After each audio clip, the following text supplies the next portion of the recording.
in the dark, I play my dreams. Permaculture flows like sweet streams. I'm the daddy with the know-how seed. Creating the world like it's meant to be. Permaculture, P-I-M-P, I'm the king. That's in love in everything.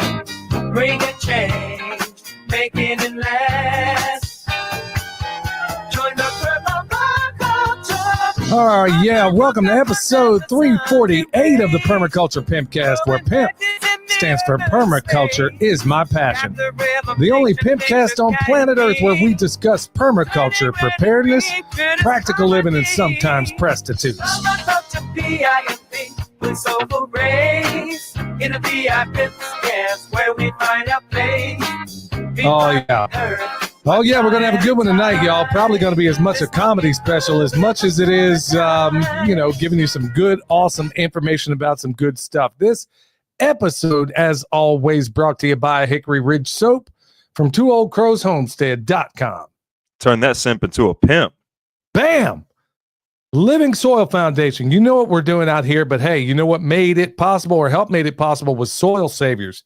Yeah, we got a link to that down below. We also got it down there at, well, look, the audio platform is absolutely blowing up on this podcast, and that's where a lot of people listen to it. Look, for all of you people that don't know how to navigate that sort of thing, and I'm talking to people like me, it's in what's called the description box. I have no idea where you find it. I just know that Michelle put it in there. And if you want to get some of that awesome Soil Saviors product, look, it's not cheap, but look, if you think about it, you can get a 5-acre box and get yourself squared away with all the things you're growing out there. Look, I want to give a shout out and a hat tip to all the people that are in here live tonight. And if you would, get that thumbs up so we can go ahead and start getting suppressed, because the powers that shouldn't be don't want you hearing this stuff out there. Yeah, we're going to have a good one tonight, y'all. But before I get into it, I'm going to handle all the housekeeping up front. Redemption Shield. You know me, folks. I'm G'd up from the feet up, and I mean grounded.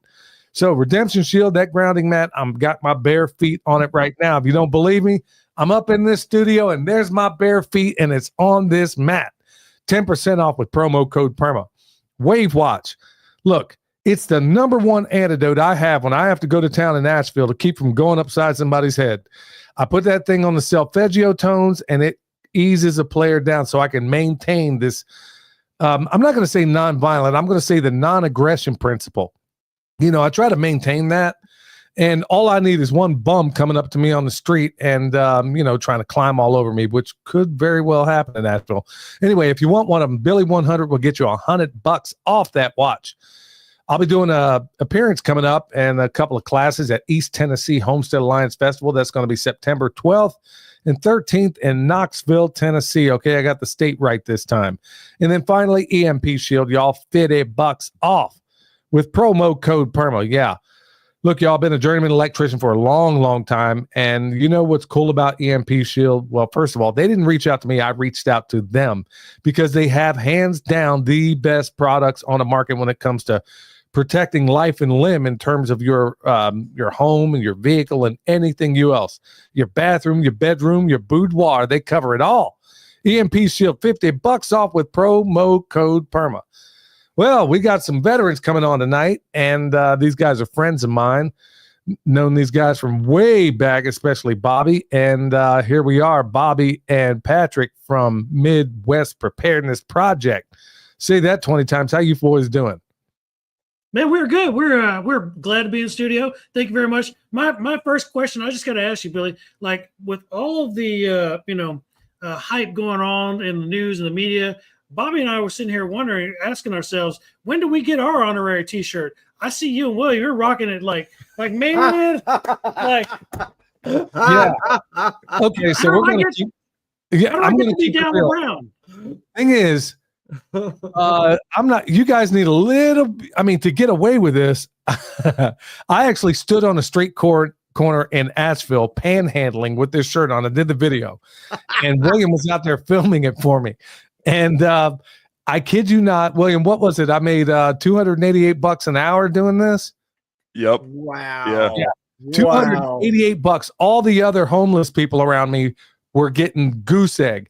I'm standing on a sign. I'm standing on the corner wearing this shirt, holding up different signs. You know, the first one was absolution of your white guilt for like 17, what was it? $18.65. So I was like, absolution of your white guilt, 1865. And of course, Asheville being the most liberal city in the world, believe it or not a whole lot of people gave then. But when I held up a sign that said, I was like, okay, well, you know, working that angle ain't working so much, so let me try to make them laugh. So I held up another sign that I made earlier, and it says booty implants. Bro, they were breaking bread like you would not believe. And people saw this shirt, they're honking the horn, turning around. I mean, I can't believe the cops didn't roam. In fact, it was illegal what I was doing. I found out from a homeless person later that what I was doing was actually illegal. But even the cops were doing laps, just pointing, laughing, and the whole 9 yards. Anyway, the truth is, I think the shirt pretty much says it all. And look, for those that are listening audibly, I'm just going to say it. We all niggas now. If what's happening in politics right now didn't make that clear, I don't know what else can. But yeah, if you guys want some shirts, boy, this ought to be a really, really interesting time. If you guys walk through long, Billy, you know me. There's very little I won't do for $1. yeah. Like you know, somebody said earlier, we can be incognito. It's all good. Well, I think if anything in the current state of affairs, folks, we'll get into it in a minute. Yeah, thank you very much, Mountain Readiness. Yes, this shirt is epic, but you know, I got to be selective about where I wear it. In fact, I think I'm probably going to wear it a whole lot more because it is one heck of a conversation starter in a big, big way. But yeah, we'll get you guys some shirts. No problem on that one. So yeah. Oh yeah. Andy Pearson says we all nitrogen fixtures now. So I like that one too. Thank you, Andy. I salute you. Wow. Yeah. So I like that too. Sir. So I'll bring some with me down to Midwest Preparedness Project. Come to the festival if you want some shirts. We're going to talk about that. Yeah, so why don't we just jump right into it? Hey, if you're new coming in right now, I know we're going to have a lot of people that roll in, and like I said, the massive audience is going to be audio. So, folks, I'm telling you, these guys know their stuff. And when I got into preparedness all these years ago, Bobby was one of those people right out of the gates that I had leaned on heavily in so many things when it came to like silver and a lot of the areas that I wasn't squared away, because so many people in the preparedness area, they have their little pet thing, and that's all they worry about. And Bobby was one of those people that wasn't monolithic. So, folks, I mean, all things preparedness, believe me, these guys they're squared away. So they're G'd up from the feet up. But look, for all the people that don't know who you guys are, what inspired you to start this Midwest Preparedness Project, and how'd y'all get it off the ground? Well, I was kind of brought into the Midwest Preparedness Project by Patrick. Honestly, we started working together, and he was running Midwest Preparedness at the time.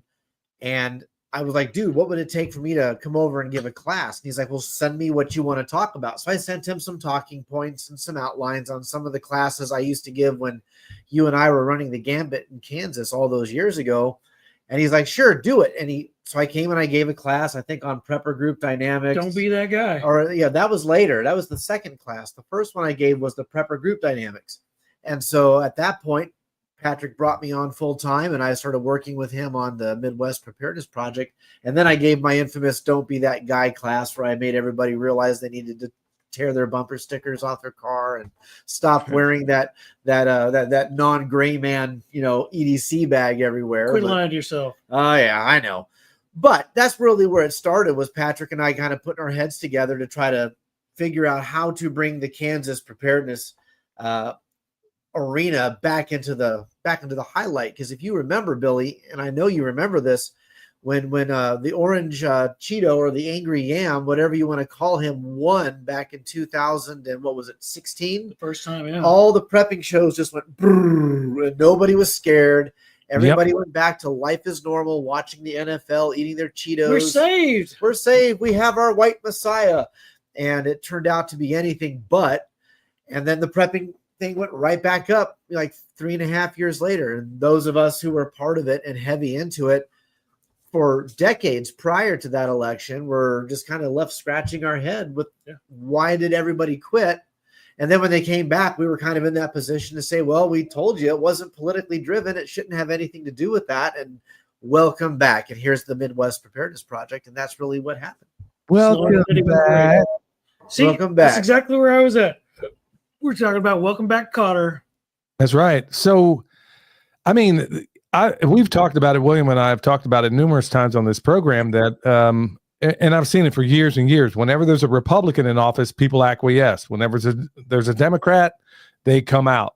And it's also a really good way to find out who's really in this for the right reasons and who isn't. So with that said, I mean, how would you define preparedness, Patrick, in 2025 as opposed to what it was maybe 10 years ago? What's different? Yeah, preparedness in 2025 is like it's a complete 180 from what it was 10 years ago, 15 years ago, 20 years ago. You know, the spectrum has changed dramatically. You went from, you know, the 2009, 2008, you know, market crash. People lost. I had some friends, man, that lost all kinds of cash and, you know, stock market and interest bonds, all that good stuff. And you roll out into this, you know, the 2015 and up cycle. We are on this roller coaster. You know, we went through the ups and downs of we're saved, we're not safe. You know, Bill Clinton's playing a saxophone, everybody's friend. You know, we're worried about Sleepy Joe. Looking at the dynamics that are obviously going across the country right now, we've talked to all kinds of people. We're part of this thing called the Great American Preparedness Tour, where we partner up with Kentucky Sustainable Living, Self-Reliance Festival, and shows like ours are still prolific.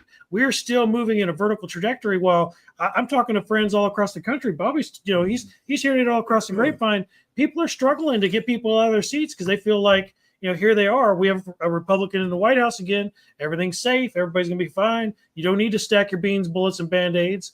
And we're falling back into that lull. So I think we're on that Tatler cycle, you know, that wash, rinse, repeat of, you know, we're doing good. We don't need to worry about buying stuff to, man, it's like right around the corner. You look at things that are going on in the world right now, from the magnetic, you know, anomalies that are going on in South America to the Ukrainian war cycle. This isn't the time to take your foot off the gas. It's actually the time to keep your foot right there on the cruise control and hang out with pimps like yourselves and like us and continue to game plan. That's right. So, I mean, William, you're probably one of the only permaculture designers or, you know, consultants out there that does something very, very different. If there's another one that does it out there, I honestly don't know who it is. And I suspect, I don't want to put words in your mouth, but I suspect I know where it came from. But right off the bat, when you show up out there and you talk to these people, what's one of the first things before you even talk about what they're doing or what they should do or how it's going or whatever the case may be? What is it you recommend to them and why? The very first thing that's in, so after the on-site consultation ends, I go back and I write up an order of operations. So that's what to do, when to do it, and what order to do things. The very first thing on every single order of operations that I've ever done has always been talking about putting back food. And it's a minimum of 6 months of food. And this isn't like the end goal. This is just a starting point of 6 months of food, because no matter where you are in the continental United States, 6 months is the worst case scenario. 6 months is the longest you're going to have to wait before your first radish harvest. Now, 6 months is just your stepping stone before proceeding into anything else on your property. Not like an end goal. 6 months isn't where you should end. It's just before you get into food growing systems. And then once you get into your food growing systems, then those can be going towards your food preparedness. Like you can start bringing in your garden into your food preparedness or your animal systems into your food preparedness and everything. But first things first, 6 months of food for every individual that's going to be showing up to your property. And that's just out of the gates. So let's get back to what's going on in Kansas, folks. When I got back from the first one that I went to, well, I've been involved with these guys. Like I said, Bobby and I have known each other for years, and I've known Patrick for quite a while as well. One of the things that I saw at this, at this festival, at the Midwest Preparedness gathering that I was in, I was there not last fall, but the one prior to that, I think. Spring last year, yep. Was it spring? Okay. One thing, and I told everybody here that there was something very, very, very special about what was going on out there, because I've been to so many of these things over the years, and I've been to a lot of them recently, and there's something that's going on right there in Kansas that I don't know how to put into words. and I've been to all these things. I mean, you name it, I've probably been there to it. And you guys have something special going on there at this one. There's a level of community that I've never seen before, a level of fellowship, brotherhood, sisterhood. I mean, you name it. And you're very welcoming to people that are right off the streets. So for somebody who's never been there to this festival, I mean, what can they expect? I mean, first of all, maybe we ought to talk about when and where, and what can they expect? Sure. The upcoming Fall Feastival, as we're calling it, is going to be September 24th through the 28th at Rock Haven Equestrian Park at Clinton Lake, Kansas. It's right south in between kind of Lawrence and the Topeka area at Clinton Lake, which is one of the large Army Corps of Engineer lakes out there. And we're at a new facility this particular fall because the one we normally use was purchased already. But it's much larger, a large open area in the middle. And we already have a lot of really cool ideas how to capitalize on that particular property and use it for what we're doing. But we've got a full lineup of speakers, including William, who will be out and hang out with us all week long. And he'll be speaking on Saturday. But yeah, that's where it's going to be. That's where it's going to be. You should really come out and check this thing out, guys and gals. It is the thing that sets us apart, in my opinion, is our family-friendly atmosphere. You know, so many of these events are just rapid fire, class after class after class, session after session, and just a billion vendors, whereas we are very limited in the number of vendors we have because we do believe you should be able to show up and gear up when you come out to one of these things. But we also only do 3 events a day, just 3 classes, 1 in the morning, 2 in the afternoon, and then we have some special things that happen every single evening, but those are come as you will type things. And the rest of the time, husbands and wives are free to roam the grounds with their children. Mm-hmm. There are children's events that Christy, our youth coordinator, puts on continuously through all the 3 days, Thursday, Friday, Saturday. We don't put on an event where husbands and wives have to compete with who gets to go or who gets to attend what class or what do we do with the kids. We are your family preparedness vacation destination, and we are going to continue that mode going forward where you're comfortable bringing your children into what we do, your wives coming into what we do. And that's really, I think, what sets us apart from all the other preparedness events out there. Is just we are Norman Rockwell's America come to life. Yep, with a prepper twist and a permaculture print. That's right. Yeah, William, you went out there last time. You went camping with my grandbaby and your wife, and she came back very changed. Yeah, she came back. That Midwest Preparedness Project, that festival, unlocked something in my daughter. She's not yet 2. She's almost 2. She'll be 2 in October. Nice. But yeah, she came back feral. Like she's got to get dirty. She's out there like in a dress, in a cute little dress, just getting dirty and everything. There's a photo that you guys put in one of your videos that had me cracking up where I'm sitting there, everybody's sitting in the audience watching Joel Salatin give a talk, and she is facing away from Joel Salatin handing me rocks. Yes, because that's what I love that picture so much.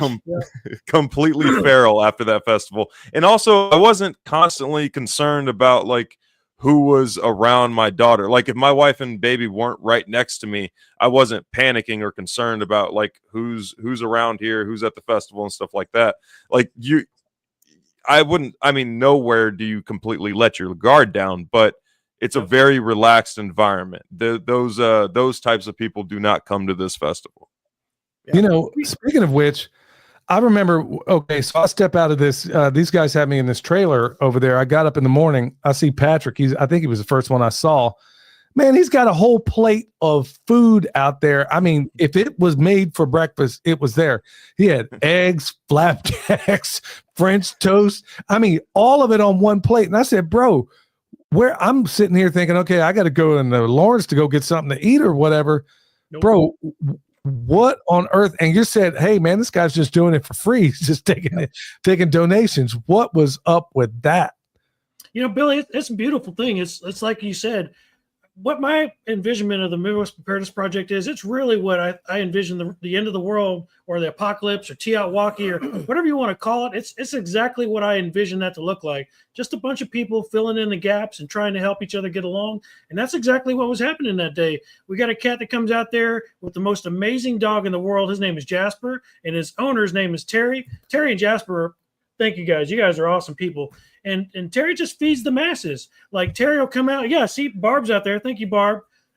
Terry just comes out there, man, of his own accord, like doesn't ask anybody. He puts a donation jar out there on the end of his little table, and he just feeds whoever wants to come up. Bring me, you're tired, you're hungry, you're weak, you're scared. I'll feed them all. That's Terry's mantra. And man, it's amazing because this last time that William was out there, he had like 3 or 4 families all camping around him, and they all brought their own food. And they said the exact same thing, almost identical to what you just said. Like, Pat, we woke up in the morning and we're like trying to like rub sticks together to make coffee. We're not campers.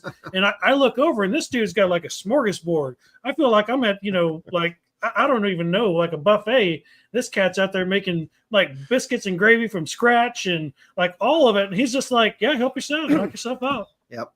Bro, I was floored, man. I was absolutely floored. And then you had some really awesome night, family friendly entertainment. I mean, it's a party with a purpose, folks. If ever there was one, this is it. And it was just a real joy. Everybody was around the fire. Patrick was reading off these cards from the card game. I can't recall the name of it right now. Without rule of law. Yep, without rule of law.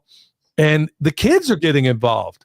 And they're like, they're just putting out scenarios like, hey, what would you do in this scenario? What would you do otherwise? So let me ask, because almost certainly a number of people are going to want to know, but what kind of people are okay to show up to this? And what surprises you about the crowd, I guess, each year? Is it the same kind of crowd? Do they change? Something of a rhetorical question, but is anybody going to be unwelcomed at a place like this?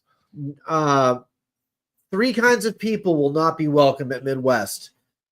Diaper sniffers, people who grape, and people who grope. Other than that, I don't care who you are. I don't care what your creed is. Come out and learn about preparedness. We were actually talking with a gal who's going to be presenting this fall. Her name is Tracy Wickman. She's an ND. She's a doctor of natural sciences and natural cures, homeopathic stuff. And she asked us, she goes, are you guys Christians? And we said, yes, we are. And she goes, will it bother you to know that I'm not? And we said, no. Knowledge doesn't get locked behind a religious paywall. If you've got knowledge to impart, come impart your knowledge to us, and we will absolutely welcome you with open arms. The point of what Midwest Preparedness is about is to be accepting of people who want to make the world a better place through individual freedom, liberty, preparedness, and self-sustainability. And I don't care what your mode is behind that. As long as you're a good person and you're not a diaper sniffer, we're good, man. Those are like literally my only hard lines in the sand. Past that, we can have a general conversation. Hell, William and I and a couple of the other guys out there late night, we were sitting around with scotch and cigars and debating the finer things about theology ourselves. And we're not all on the same sheet of music. We're all kind of in different places on that dartboard, but we're all moving towards the center. Mm-hmm. And that center is where you find your community, right? It's where you find your tribe. And so, no, everyone's welcome. Just don't be a criminal and do bad things to kids. Other than that, show up, get your knowledge, win some prizes, attend some cool classes, and see cool people. We are literally a melting pot of all different types. We have blue hair types, pink hair types, like you name it. We're all sitting around the campfire, like you said, talking about what happens with a world without rule of law. From the kids that are 2 years old and feral to the people that are retired. We had a lady come out there that was 87 years old, drove all the way out here by herself, she'd never been camping a day in her life. She throws up a tent. She was going to get her sister to come stay with her. Her sister was in Lawrence at Walmart getting groceries for them to camp. Her sister falls in the grocery aisle, in the produce aisle, breaks her hip. Oh, goes to the ER. She's locked down. She calls her sister and she's like, hey, I'm sorry, I'm locked in the ER. This lady's like, you know what? I'm going to have a good time. She meanders over to Terry's little hooch, gets herself some food, and next thing I know, we're chatting it up at the campfire. She's one of the coolest people I ever meet. Yep. Matt drove 3 or 4 states to be here. Yep. Had That's a what I'm guy talking from about. Great Britain. Yeah, we had a guy from England show up. The second Wow. person from England showed up. And this guy was cool, man. Like, we made a special little video just to Oh, salute man. him on our channel. So Well, you got another one from England out there. I just spoke to her the other day, Callie Blackwell. yes. She's Yes. now a transplant into Kansas, She actually. is. Her and her husband Jesse, great people. We had them come out and present a class. They just started a homestead, their very first homestead. Well, you can't do that to me, man. When you said trans, I was already thinking, oh no, not Callie. No, transplant. Oh. Transplant. Billy, get your mind out of the gutter. Come on, man. Come on. How dare you? But no, she showed up with her husband Jesse, and they have been to every one of these. My understanding is that her son from England is going to be visiting during the fall festival. Oh man, And that'd be awesome. she's going to make sure he gets out there at least 1 or 2 of the days so he can experience what we're doing. And I think she's actually coming out for Tracy's class. She is, yeah. Redemption Valley Homestead is what they're putting together. Yep. And they're amazing people. Her and Jesse. Jesse's a fire spinner. Like Jesse, Oh. he's a construction dude. Like Jesse's a jack of all trades. If I could ever end up in an apocalypse village with 2 cool ass people, it would literally be Callie and Jesse. Yeah. Them people are dope. You and Jesse could go work and break yourselves, and then Caroline could heal you. She could. She Yeah. could. Man, that's what I'm talking. And Jesse, man, as far as a performer, man, that thing, he freaked me out with that fire dance thing, bro. Yeah. I thought he was going to set himself up like a Roman candle, but it was really, really cool to watch. And it was just really, really awesome stuff, folks. I mean, this is definitely, of all the ones out there, man, when it comes to community, boy, they really got their stuff together on this one. It's, but speaking of which, okay, you got different levels of hierarchy within let's say the preparedness world. Well, is it even something anybody even has to worry about? I mean, like, how do you balance the family-friendly part of the equation with the serious survival training, or is there any of that, or how does that even pan out? Oh yeah. Well, Billy, when you were out, you were slitting chicken necks right in front of kids. When William was out last spring, he was butchering an entire sheep in Right in front of front a of whole kids. crowd. We believe that you inundate with knowledge, and that removes the stigma of fear. And so when the kids are exposed to this stuff constantly, like Christy with the kids events, they're going to start fires. They're going to play with Mora knives, which are ridiculously sharp. If you don't know what a Mora knife is, like, these kids are doing things. They're getting their hands dirty, and Sam Russell's in the house. we don't shy away from the reality of what the world is, because 70 years ago, everything we're doing was just Tuesday. There was nothing special about being a prepper or a homesteader or a survivalist or any of that.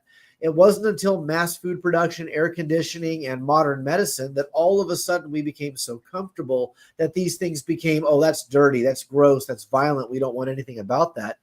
At Midwest, this is how it is. You're going to see animals butchered. You are going to see people talking about firearms. You're going to see people creating fires. You're going to see people talking about what happens when the lights go out.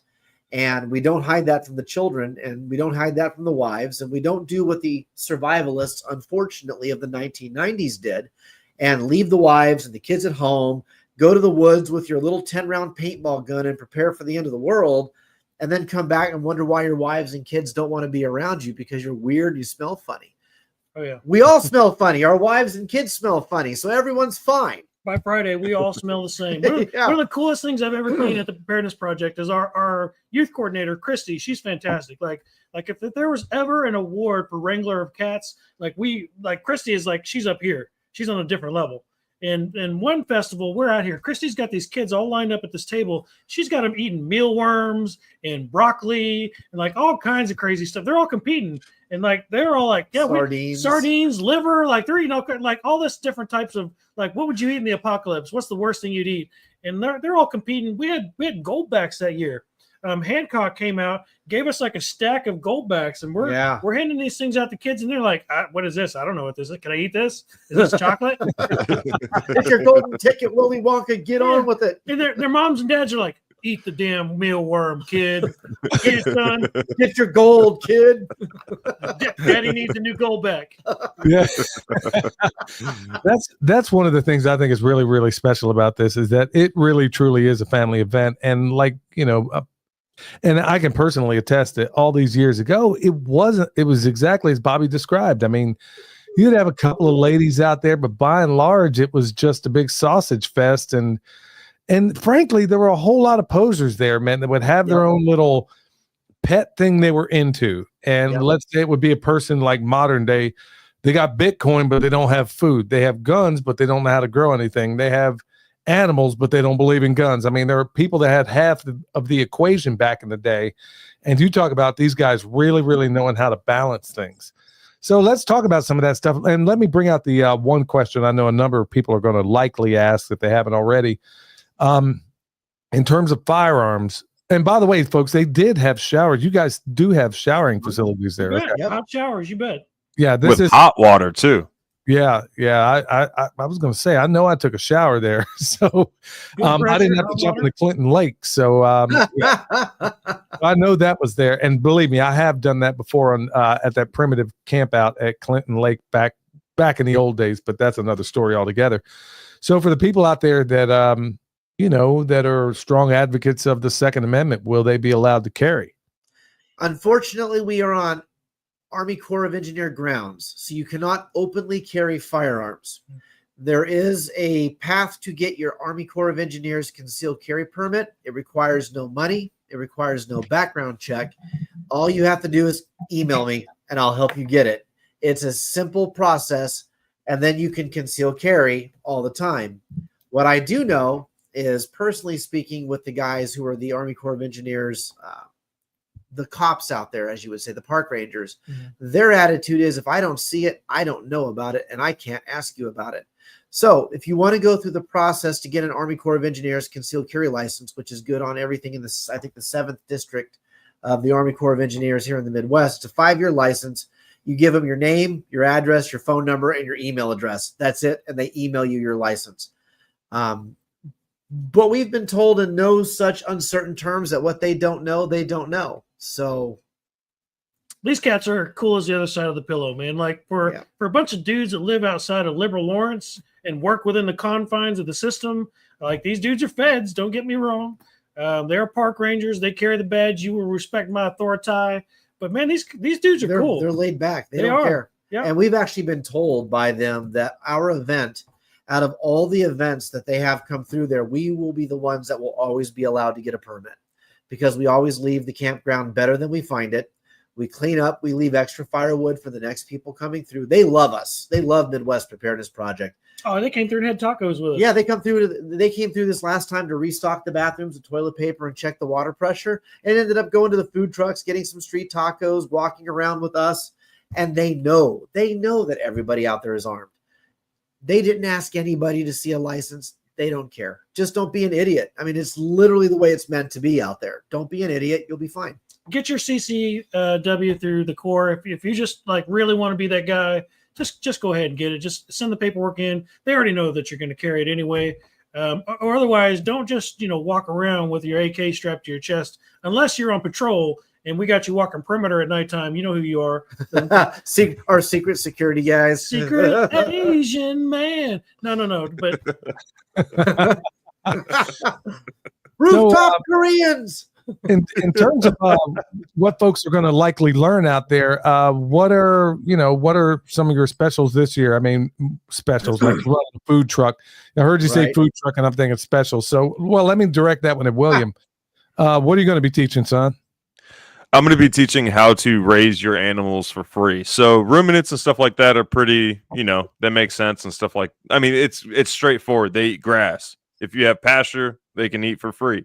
But we're going to get into omnivores like chickens and pigs and things like that. And that's going to be the main focus. And we're doing that right before Crunchy Mama Farms processes something.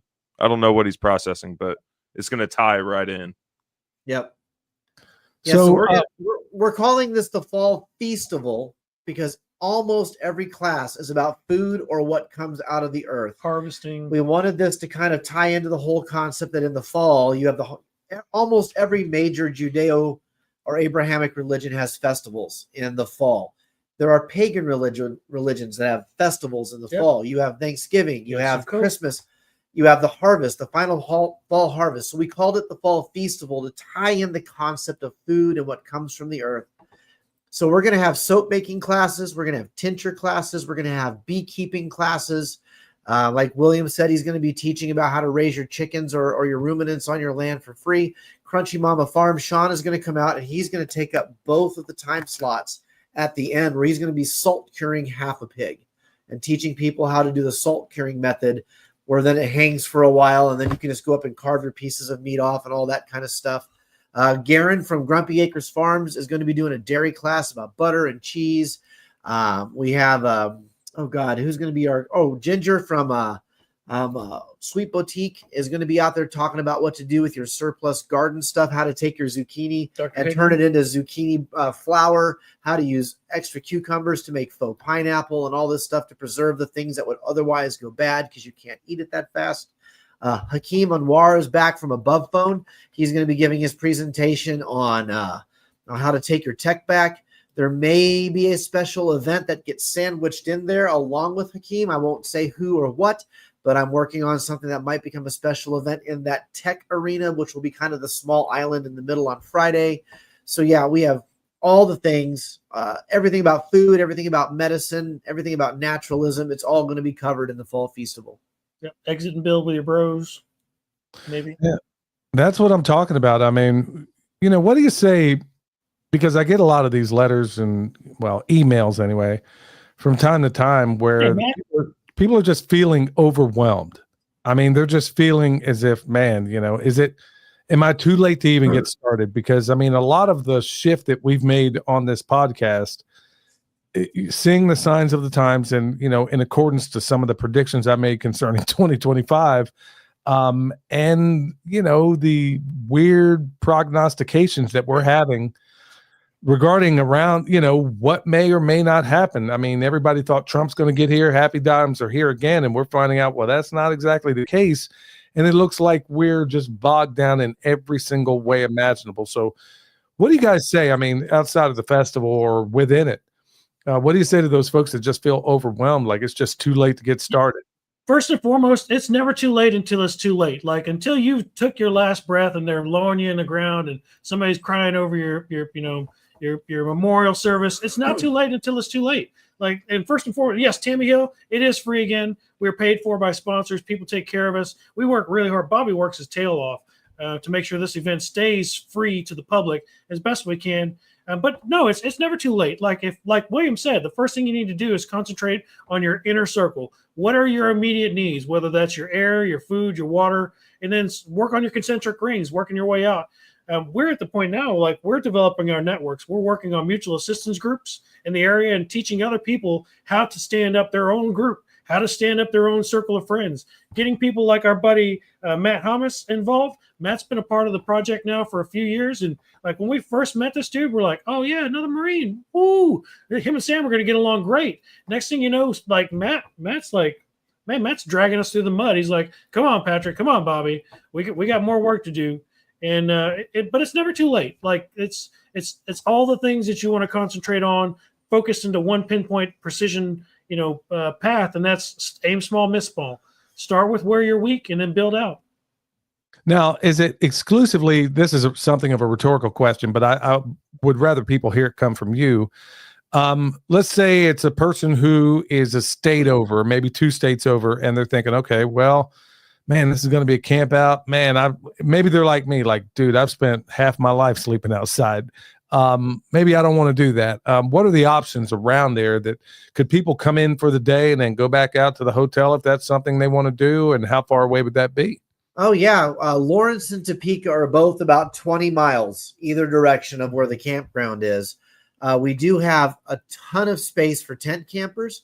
We even have a handful of RV spots with electrical. It's that we're charging $100 for the whole week, one whole week, $100, and you get that spot. It's yours with electricity.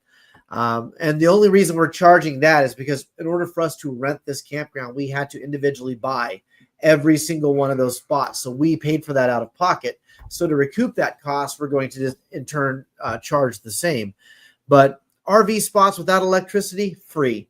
Camping spots with tents, free. If you want an RV spot with electricity for the week, $100. And then hotels, Topeka, Lawrence, all over. Those places are very close, and day trippers are more than welcome. We do have traffic control points that bring people in, and we give you a wristband or a stamp or something so we can count how many people attended the event. But at the end of the day, you're not going to get charged a dime to show up. We only make our money on the giveaways, and we get those giveaways from sponsors like you guys. I mean, Billy, you give us bone sauce and rice knives and all that stuff every year. William gives us consultations. One of our guys here locally, his name is Peter Rafferty, was the former president of Kansas Prepper Expo. KSP. Or KPE and FSPP. He won, and William came out and did a walkthrough. There's a video on our YouTube channel that shows that.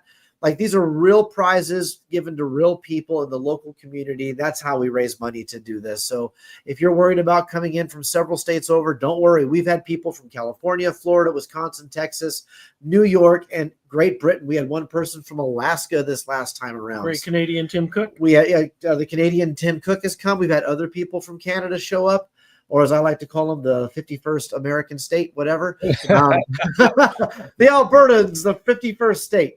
But we have people from all over the world attend this event. You will be welcome. You will be taken care of, and you will be made to feel at home. Mm-hmm. And we had Joel Selson with us this last time, and he was a 25-minute drive back to his hotel. Yep. One thing that I noticed is that there seem to be quite a few people who attend this event and then later look for property in the area to join the community down there in Kansas. I met at least 3 people that have done that. I ran into some folks that actually left East Tennessee and moved out there when I was out there. In fact, I think there might have been 2 different families out there. And I was like, okay, you haven't sat through a Kansas winter yet, but okay. Well, they got it this last time. We had snow. We had like 18 inches in one day this winter, which is the first time that's happened in Kansas in like 10 years. It was a weird winter this year.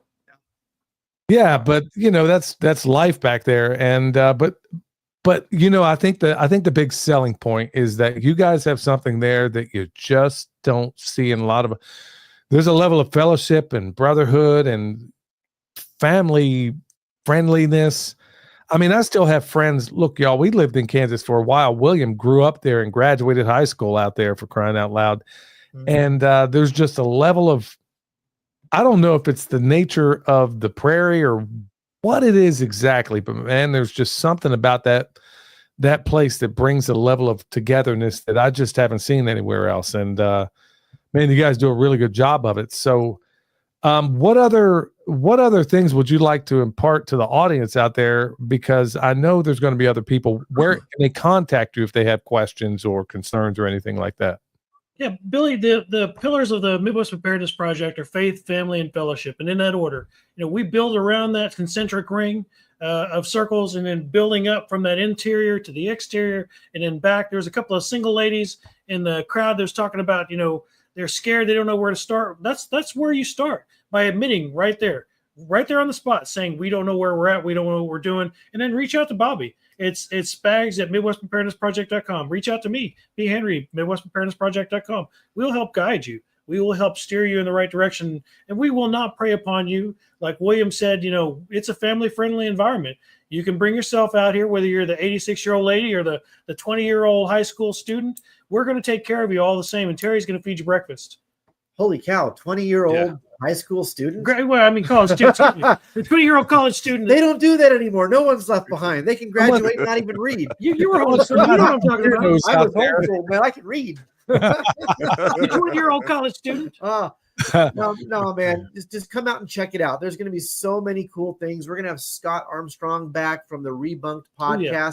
He's going to be doing a electric guitar set Thursday evening. We have giveaways Friday and Saturday. There are barter-specific events on Friday and Saturday. Friday night, we have what's called Grumpy Seed Exchange, where Angela from Grumpy Acres Farms will come out, and she does this thing where you can trade seeds, plants, and trees. The only rules are nothing that gets us arrested and no cash.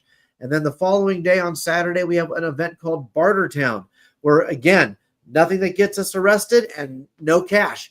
and you will watch this amazing thing happen where, and both of you have seen it now, where all of a sudden everyone just shows up, throws out blankets, they pull up picnic tables and chairs, fold out tables, and they throw their wares out, and all these people wander around just haggling and bartering and what they call it, down east dickering and all that kind of stuff, just to get things that they don't have and fill the holes in their preparedness, plans. And you're going to get all that with us.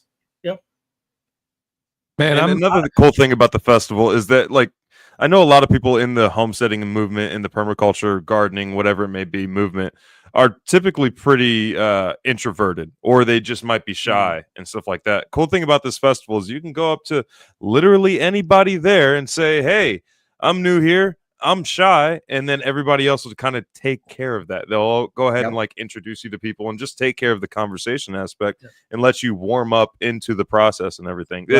It's a very welcoming environment. I fully felt like I could go up to anybody's campsite at any point and be like, hey, what are you guys up to? And nobody would have looked at me crazy or anything. We work very hard at fostering that culture. Yeah, that's one really, really cool thing about that is, the level of fellowship that you see there is just unparalleled. I remember just kind of walking by and somebody smacked me on the butt, and it was Bobby's mother-in-law. If she had a tortilla big enough, she'd have rolled you up and ate you. Wait, corn or flour tortilla? You know what? I'm not judging her. She make a sopapilla about you, homie. She was sprinkle a little hot sauce on that ass. Like she's probably got, I'm not joking, she's probably got a naked mural of you painted in her garage. Yeah, bro, I didn't know it was like that, but all she has to do is get on Patreon. Dad, you know how many emails I've had? Okay, so Dad wears these see-through shorts like the UVs can get through. You know how many emails I've had asking if you're really naked on Patreon? He's just got these like short shorts, like they're boxer briefs almost. Yeah. Man, the last time we were on with your dad, he didn't wear a shirt, and she was like side messaging me like, yeah, bro. Yeah, bro, I wear these see-through booty chokers, man, that I wear around the farm. I don't necessarily go on camera with them all the time, because, they are kind of see-through. So, yeah, you got to make sure the camera angles are on point. Otherwise, people are seeing some Loch Ness monster stuff, All the curves in all the wrong places. Wait a minute. Are you saying that you have good genes? Oh my goodness. He said that's the Alabama black snake. See, family friendly, but with a hint of sarcasm. Yeah, you got to throw that in there. Jacket. We're awesome, but we're not prudes. Trust me. We have all the fun too. No, that is true. These guys are legit, y'all, and they're really, really awesome folks. So I wish I could, make it out there, but I'm up to my eyeballs in what I got around here. Is there anything else you guys want back in 2026? Yeah. If we manage, if we can somehow, some way stay out of World War III, absolutely, man. I'd love to make it back out there one of these days. William's going to come to everyone from here on out. He's already told us. So what we need to do is a father-son dynamic duo. And man, that would bring in some cool stuff. You guys got to come dressed up like Batman and Robin, though. Nah, bro. I'm down. You already know. Oh no, man, bro, this could be so easily misunderstood. You know what? Elon Musk already told us we got till 2027 before World War III starts. You're good. You got 2026, bro. Come on. I feel so much better about this. So, what would you guys like to leave everybody with out there? Folks, I'm serious. This is a hoot when you go there. If somebody here's another thing. If somebody wants to bring their own personal libations or something of that sort, is it restricted? Nope. Can they do that sort of thing? Yep. Look, everyone is welcome. Again, we've already put the stipulations out. No diaper sniffers, no wife beaters. Other than that, you're welcome. Show up. We all enjoy a drink around the fire at the end of the night. I drink scotch. I drink bourbon. If you're a bourbon or scotch drinker and you like a good cigar, come find me Friday, Saturday night, Thursday night. You will absolutely love what you find out. And if I could leave the crowd with one thing, it's this. You've heard William and Billy talk about how amazing our show is. You've heard us brag about our show. You need to come to it, get out of your comfort zone, get off your ass, get off the couch, get out of your house, and realize you cannot make it on your own, but you can certainly make it with an entire community and tribe wrapped around you. In fact, we've stood up a Topeka mag. We have now stood up a Lee Summit mag, and we are in the process of standing up Midwest Preparedness Project chartered mags throughout the Midwest to build that network and put people in place. Yeah, this is coming. This will be on a video soon. We have 2 mags we've stood up now. We're going to stand up more. If there's one thing I could ask Billy from your crowd, we need to get to 1,000 subs. We need your help on YouTube. We are at 700 plus. If we can get Billy and William, if you could implore your crowd to come subscribe to us. You all know I used to be a YouTuber. I cut that out because it was just not the right fit. I'm trying to divert all those energies and resources into the project. If you guys are willing, put a plea out to your folks. Get us some subscribers. Let's get some traction. Let's get this thing to where 1,000 people show up. And maybe within a year, 2,000 people show up, and it becomes bigger and bigger and bigger, and more people can benefit. And we can create these spin-off organizations to then take the seed that we plant, take it back home, and do their own thing. The Great American Preparedness Tour currently has 3 events. Us, Kentucky Sustainable Living, and Self-Reliance Festival. There's 2 other events that we're in talks with right now. That will become 5 potential events. We want the Great American Preparedness Tour to encompass the entire nation. We want people to be able to travel and do the old thing with their suitcase where they slap the stickers on, right? Or on their Winnebago where they slap the stickers on of where they've been. We do this thing where all of the shows have a poker chip with their logo on it. And at the end of the year, if you can send us a picture proving you've been to all of them, you get a lithographed or a laser engraved Great American Preparedness limited edition Mora knife. And we're going to continue doing things like that incentivizes people to come to our events. Self-Reliance Festival is coming up soon in October 4th and 5th. I will be there as their master of ceremonies. The same thing I do here in the Midwest Preparedness Project. Come out and see these events. Subscribe to these YouTube channels. Go to our website, MidwestPreparednessProject.com. Go to all of our social media, the same name. Show us some love. Show up, and you will not be disappointed. So that's going to be Midwest Preparedness Project on YouTube as well, right? Correct. Yes, sir. On YouTube, on Discord, on MeWe, on Rumble, Instagram, X, all of those. We're on everything. We tend to focus on Facebook and Discord. You know me, I despise Facebook, so I run the Discord. Patrick runs the Facebook. I have a Facebook admin account, so you'll still get to get me there too.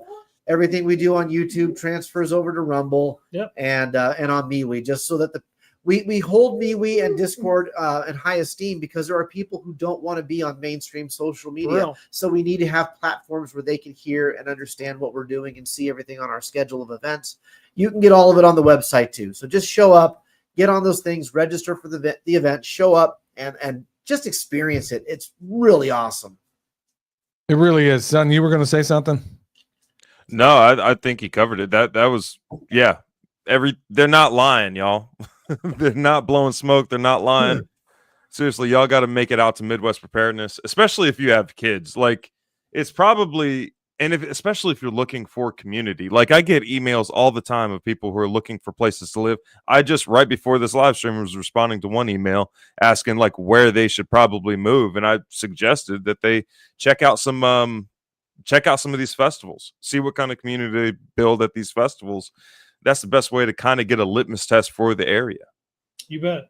That's a really, really good point there, son, because there are so many people right now that have, they're realizing that this latest administration is the new boss, same as the old boss. And they're like, oh, snap. Thought it was happy days are here again. And here we are. Really, nothing's changed. In fact, on several fronts, it might be getting much worse.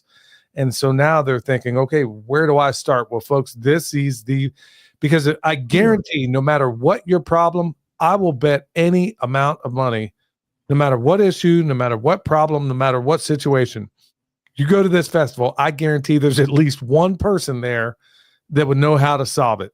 I guarantee it, or at least point you in the right direction. So, Pat, you're going to get a blessing of information here that you're not going to be able to find anywhere online. And there's something about being able to look across. I mean, go to Chat GPT all you want concerning how to do A, B, or C, or D. But really, if you want to get a real life human being in front of you, which is always the best way, you're going to want to go to this, folks. So go over there, subscribe to the YouTube channel. And for those of you that are listening in audio platforms, hey, stop what you're doing. I know a lot of you listen to this podcast as you're out doing your work every day and has your, you're doing your daily tasks. A lot of you tell me about it. Look, stop what you're doing right now. Go over to YouTube, go sign up, or whatever platform you're talking about. I mean, with all the nonsense and the people that are pretending to homestead out there, and William could vouch for this as well, pretending. Look, you got real people doing real stuff over here, folks. Don't waste your subscription on a bunch of people that are pretending to homestead. I could do a seriously hour-long video on all the people that are posers out there that aren't actually doing it. So go over there, give your subscription to some people that are actually doing worthwhile things, and you're going to be glad you did. All right, Patrick, leave the final word to you, my man. Thank you, brother. Billy, we're grateful to have you guys. Like you and your son, you guys are awesome people. We're just grateful and glad to be a part of this network. We could not do this without the likes of yourselves and fantastic people like Bobby, best hype man in the country. You people in the crowd listening, chatting along in the comment section. We do this for you. Like all of this, we don't do this for us. Like we're not glory hounds. We're not chasing the dollar. We're not out here building these fake communities and using all these hype words and buzzwords that are cool on the internet. We are literally doing this for you. So come on out, participate, feel the magic of what it is to be part of the Midwest Preparedness Project. Like William said, or Billy said, from the very first time you come out to the next time that you can't wait to come back. We're looking for you. We're waiting for you, and we'll be glad to hang out and share a meal with you. All right, y'all, go check them out. You're going to be so glad you did. Midwest Preparedness Project, y'all, go check them out in every single platform out there. These guys are the shiznit. And look, these guys are the embodiment of the way we end this show. And until next time, y'all, stay alert. Stay alive. Wisdom from soul. Burn across the stream. Let the ideas unfold. I'm moving with the truth. Feeling nature's groove. Who's got the answers? All we need to do. Listen to the earth, they got us through. Let's see the shame. Watch the world spin. From the smallest sprout to harmony begin. In the cycle of life, where the magic's alive. Tune it to the beat. Feel the vibe and thrive. Cultivate truth.